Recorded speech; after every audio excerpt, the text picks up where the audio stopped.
오늘 독서인 고린도 2서의 말씀을 되새겨 봅시다. 우리가 선포하는 것은 우리 자신이 아닙니다. 우리는 예수 그리스도를 주님으로 선포하고 우리 자신은 예수님을 위한 여러분의 종으로 선포합니다. 갈라디아서 1장의 말씀도 들어봅시다. 실제로 다른 복음은 있지도 않습니다.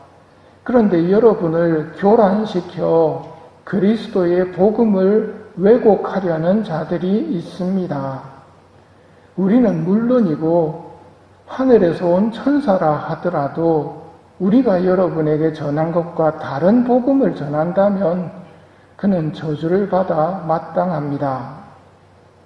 예수님의 가르침과 다른 그런 복음은 없습니다.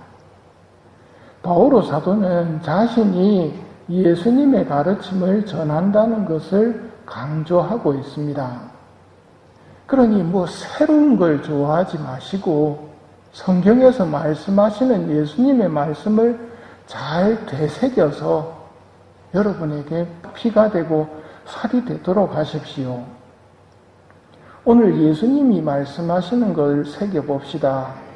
너희의 의로움이 율법학자들과 바리사이들의 의로움을 능가하지 않으면 결코 하늘나라에 들어가지 못할 것이다.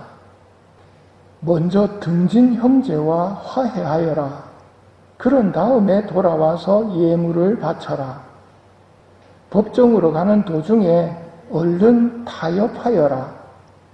그러지 않으면 고소한 자가 너를 재판관에게 넘기고 재판관은 형리에게 넘겨 내가 감옥에 갇힐 것이다. 내가 진실로 너에게 말한다. 내가 마지막 한 입까지 갖기 전에는 결코 거기에서 나오지 못할 것이다. 하늘나라에 들어가려면 율법학자들과 바리사이들의 의로움을 능가해야 한다고 말씀하십니다. 그러면 누가 구원받을 수 있는가 하던 제자들의 모습이 떠오릅니다. 그때 예수님이 말씀하셨습니다. 사람에게는 그것이 불가능하지만 하느님께는 모든 것이 가능하다. 이 말씀은 오늘 말씀에도 그대로 적용이 됩니다. 구원은 우리 힘만으로는 불가능합니다. 하지만 하느님께는 모든 것이 가능합니다. 그렇다면 하느님과 친한 사람에게 이것이 복음이 됩니다. 하느님이 사랑하시는 사람에게 이것이 복음이 됩니다. 이 말씀을 오해해서는 안 됩니다. 구원이 우리 힘만으로는 안 되고 하느님께는 가능하시니 하느님이 알아서 저를 구원해 주세요 하는 자세는 안 됩니다. 구원 문제에 있어서 하느님과 우리의 관계를 보여주는 이야기를 봅시다. 첫 번째가 5,000명을 먹이신 기적 이야기입니다. 너희가 먹을 것을 주어라. 저희는 빵 5개, 물고기 2마리밖에 없습니다. 그러자 그걸 이리 가져오너라 하시고 그것을 손에 들고 하늘을 우러러 찬미를 드리신 다음 빵을 떼어 제자들에게 주시니 제자들이 그것을 군중에게 나누어 주었다. 그러자 모두 배불리 먹고 12광주리가 남습니다. 5,000명을 먹이시는 기적을 하느님이 하셨습니까? 인간이 했습니까? 같이 했습니다. 인간이 한 일이 뭡니까?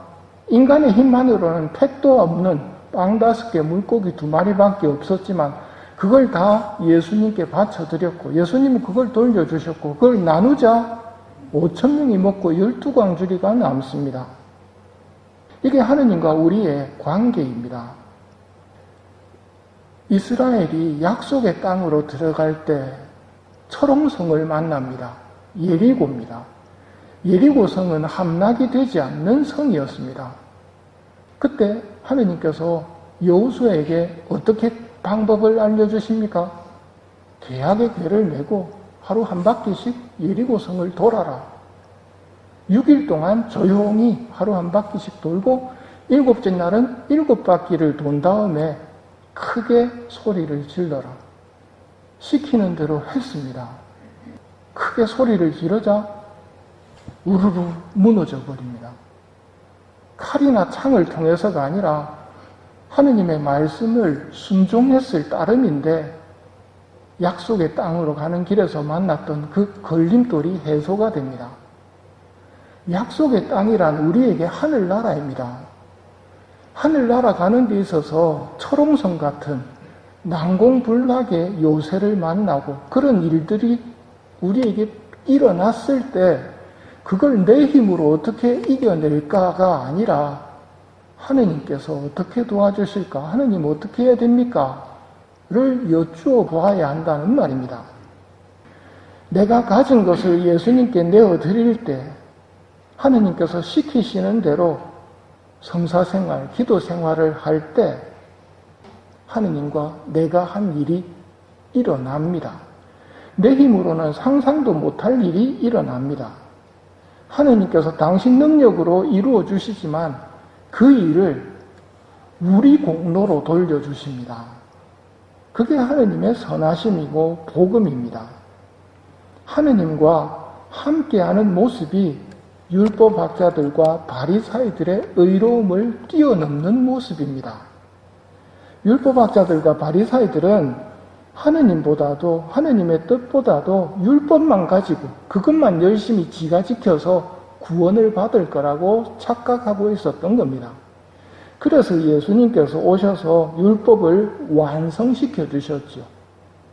율법은 드러나 있는 문자 그 자체보다도 그걸 말씀하시는 하느님의 뜻이 더 중요하다는 말입니다. 하느님 마음에 드는 사람이 구원받을 수 있습니다. 하느님은 겸손하고 작아지려는 사람, 순수한 사람을 좋아하십니다.